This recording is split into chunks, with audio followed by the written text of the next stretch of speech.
Setelah sempat dicopot sebagai Kepala SMP Negeri 1 Prabu Muli, Roni Ardiansyah bersama dengan petugas keamanan SMP Negeri 1 Prabu Muli kembali bertugas sesuai jabatannya masing-masing. Kepala SMP Negeri 1 Kota Prabu Muli, Roni Ardiansyah, kembali beraktivitas dan melaksanakan tugasnya seperti biasa. Setelah sebelumnya terjadi polemik mutasi dan videonya viral di media sosial, Wali Kota Prabu Muli Arlan datang langsung ke rumah Roni Ardiansyah untuk menyampaikan permintaan maaf.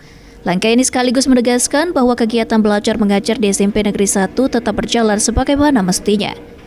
Tidak hanya kepala sekolah, petugas keamanan SMP Negeri 1 Ageng Wintoro yang sempat ikut terdampak kebijakan juga sudah mulai kembali bekerja dan menjaga keamanan sekolah seperti biasa.